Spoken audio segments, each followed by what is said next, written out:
Hello friends.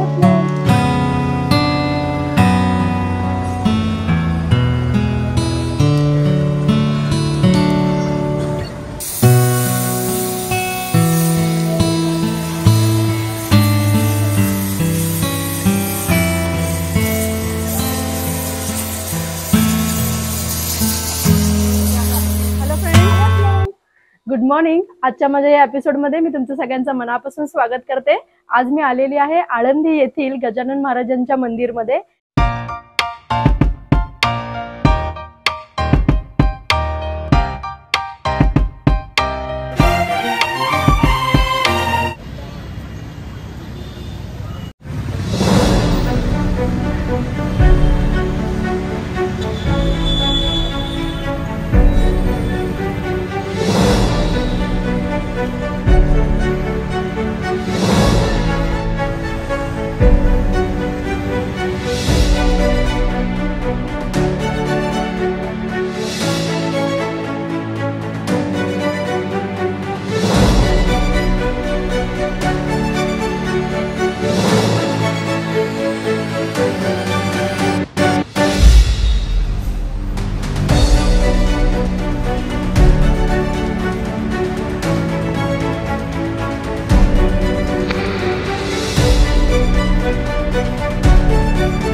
मंदिरमध्ये प्रवेश केल्यानंतर तुम्ही पाहतच असाल, तुम्हाला सुंदर नक्षीकाम केलेलं सुबक आणि सुरेख असं कमान पाहायला मिळते।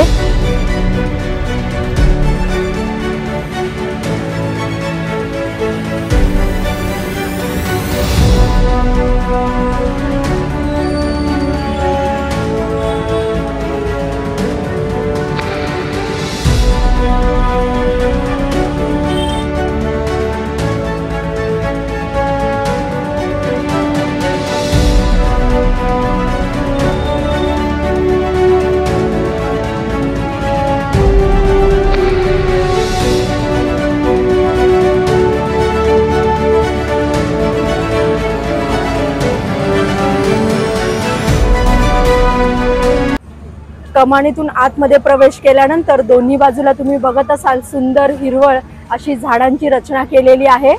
थोडं पुढे आपण गेल्यानंतर तुम्हाला दोन्ही साइडला भक्ती निवास ही दिसतील। भक्ती निवास हे शेगावला सुद्धा आहेत, म्हणूनच मी तुम्हाला म्हणाले की ह्याची सेम प्रतिकृती आपल्याला इथे पाहायला मिळते। भक्ती निवास मध्ये तुम्ही बुकिंग करून 2 दिवस 1 दिवस नक्की राहू शकता। चला तर मग आता आपण पुढे जाऊया आणि आजूबाजूचा परिसर हायलाइट करूया।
तुम्ही पोहोचल्यानंतर सर्वात पहिला तुम्हाला गजानन महाराजांची खूप छान आणि सुरेख मूर्ती पाहायला मिळते।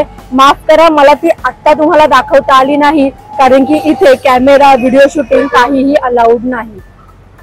गजानन महाराजांना तुम्ही इथेच नमन करा आणि मनातली इच्छा त्यांना नक्की सांगा। इथून पुढच्या तुमच्या सगळ्या इच्छा गजानन महाराज नक्की पूर्ण करतील अशी मी आशा करते।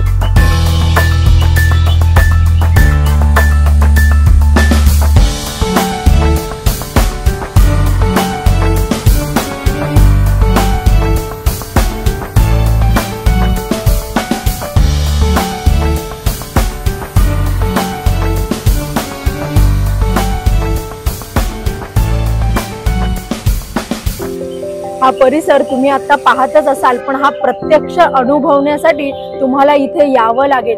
तुम्ही ह्या ठिकाणी नक्की विजिट करा, इथे नक्की तुम्ही या आणि ह्याचे डिटेल्स मी सगळे डिस्क्रिप्शन बॉक्स मध्ये दिलेले आहेत। तुम्ही नक्की चेकआउट करा आणि लवकरात लवकर या तीर्थक्षेत्राला भेट द्या।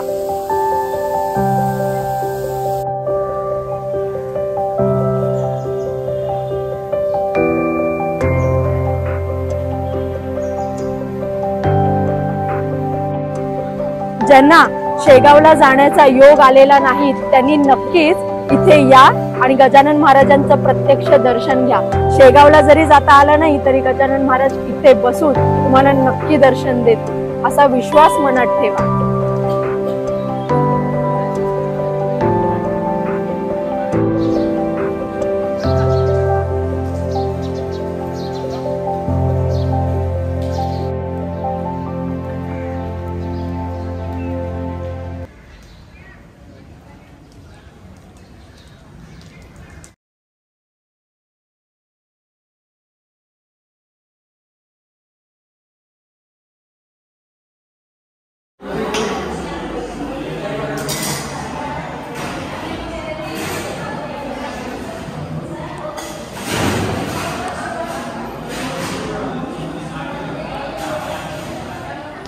थँक्यू सो मच, तुम्ही माझा व्हिडिओ शेवटपर्यंत पाहिलात। मला जितकं शक्य होतं तितकं मी गजानन महाराजांचं दर्शन तुम्हाला देण्याचा प्रयत्न नक्कीच केलेला आहे।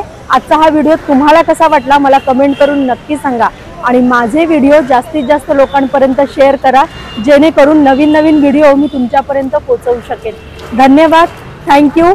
लवकरात लवकर गजानन महाराजांच्या इथे दर्शनाला या, इथे महाप्रसाद घ्या आणि जर तुम्हाला राहता आलं तर नक्की राहून बघा, हा अनुभव खूप वेगळा आहे। Thank you, bye bye.